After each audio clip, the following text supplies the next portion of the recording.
تیسرا سوال شاہ صاحب یہاں یہ اٹھاتے ہیں کہ اگر یہ پوچھا جائے کہ وزن اور قافیے میں جس طرح شعراء کے ہاں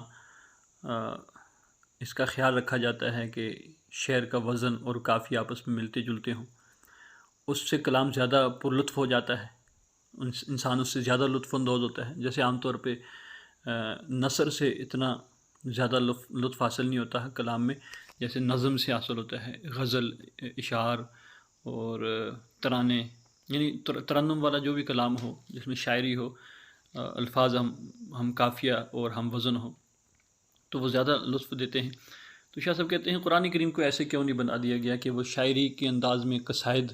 کے انداز میں، نظم کے انداز میں، اس میں وزن کا بھی خیال رکھا جاتا، قافیے کا بھی خیال رکھا جاتا، اس سے مزید اس کے لطف میں اضافہ ہی ہونا تھا۔ قرآن کریم میں اللہ تعالیٰ نے ایسا کیوں نہیں کیا، یہ اسلوب کیوں نہیں اختیار کیا؟ تو جواب میں فرماتے ہیں کہ جس طرح قوموں کے مزاج مختلف ہوتے ہیں اور قوموں کے ذہن مختلف ہوتے ہیں، اسی طرح ان کا ذوق بھی مختلف ہوتا ہے۔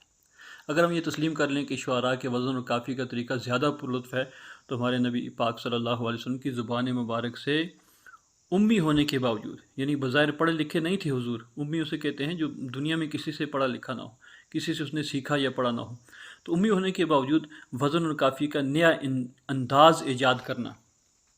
آپ علیہ السلام کی نبوت کی ایک کھلی دلیل ہے۔ یعنی اللہ تبارک و تعالیٰ نے اس قرآن کے ذریعے سے حضور پاک صلی اللہ علیہ وسلم کی زبان مبارک پر ایسا کلام جاری کیا ہے جس کی اس سے پہلے کوئی مثال ہی نہیں ملتی تھی، اور نہ قیامت تک کوئی مثال ہوگی۔ شاعری تو پہلے سے موجود تھی، اور مخصوص اوزان میں، مخصوص قافیوں کے ساتھ، مخصوص انداز میں، خاص وزن اور خاص قافیے میں شعر پہلے بھی کہے جاتے تھے، اور بڑی بڑی غزلیں، بڑے بڑے قصائد موجود تھے، اور شاعروں نے بڑے جو ہے وہ معرکۃ الارا غزلیں، قصائد، قصیدے لکھے ہوئے تھے، اور حتیٰ کہ خانہ کعبہ میں 7 قصیدے لٹکائے گئے تھے کہ جن کا مقابلہ کوئی کلام نہیں کر سکتا تھا۔ اگر ان کے مقابل میں کوئی کلام ہوتا تو پھر وہ خانہ کعبہ سے اتار دیے جاتے اور وہ لٹکایا جاتا، لیکن کوئی ان کے اس چیلنج کو قبول نہیں کر سکا، اور وہ کافی عرصہ تک خانہ کعبہ میں وہ 7 قصیدے جو ہے وہ معلقے، ان کو معلقہ اسی لیے کہا جاتا ہے کہ وہ وہاں لٹکائے گئے تھے، تو 7 معلقے یعنی 7 قصیدے وہاں لٹکائے گئے تھے، ایک قسم کا چیلنج تھا۔ بہرحال یعنی شاعری پہلے بھی موجود تھی، اشعار بھی موجود تھے۔ حضور پاک صلی اللہ علیہ وسلم جب یہ کلام، اللہ تبارک و تعالیٰ کا کلام لے کے دنیا میں تشریف لائے اور یہ کلام پیش کیا، اور یہ خاص انداز گفتگو اور یہ خاص وزن میں سنایا جانے والا کلام جس کا قافیہ اور وزن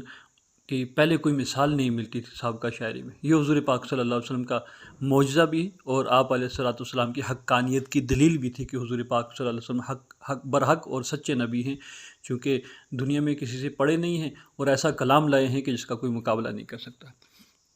تو یہ جو انداز گفتگو ہے قرآن کریم کا، شاعری سے ہٹ کر ایک نیا انداز اور نیا اسلوب اور نیا وزن اور قافیے سے بھرپور انداز گفتگو، یہ آپ علیہ السلام کی نبوت کی دلیل کے طور پر اسے یہ انداز اختیار کیا گیا۔ اگر وہی انداز اختیار کر دیا جاتا جو پہلے شاعروں نے اختیار کیا ہے، تو اس پہ ایک تو کفار اعتراض بھی کرتے اور یہ کہتے کہ یہ کسی انسان سے سیکھ کر بیان کیا جا رہا ہے، دوسرا یہ کہتے کہ یہ کسی شاعر کے پاس بیٹھ کے انہوں نے اشعار سیکھ لی اور اشعار کہنا شروع کر دی، یہ اللہ کا کلام نہیں ہے۔ اب ان کے پاس کوئی بہانہ نہیں تھا اس بات کو انکار کرنے کے لیے، ان کے پاس کوئی دلیل نہیں تھی کہ یہ اللہ کا کلام نہیں ہے۔ اگر وہ کہتے کہ اللہ کا کلام نہیں ہے تو اس کی ان کے پاس کوئی دلیل نہیں تھی، تو انکار سوائے ضد کے اور ان کے پاس کوئی صورت نہیں تھی انکار کی۔ تو اس لیے شاہ صاحب رحمۃ اللہ علیہ کہتے ہیں کہ کیونکہ اگر شعراء کے وزن اور قافیہ میں قرآن نازل کیا جاتا تو کفار ضرور یہ خیال کرتے کہ یہ بھی ویسے ہی اشعار ہیں جیسے عرب میں ہر طرف مشہور و معروف ہیں، اور کوئی انہیں خاطر میں نہ لاتا، کوئی توجہ نہ کرتا ان کی طرف۔ فصیح و بلیغ نظم و نثر کہنے والے شاعر و ادیب اپنے معاصرین میں نمایاں اور ممتاز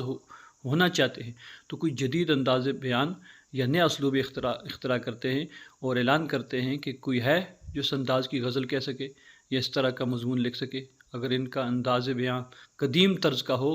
تو اس سے ان کے کمال انشاء کا ادراک محققین کے سوا عوام نہیں کر سکتے۔ ساری بات کا خلاصہ یہ ہے، شاہ صاحب یہ کہنا چاہتے ہیں کہ سابقہ شاعری کے انداز میں ہی قرآن کریم کو ذکر کر دیا جاتا تو اسے کوئی بھی اللہ کا کلام نہ سمجھتا۔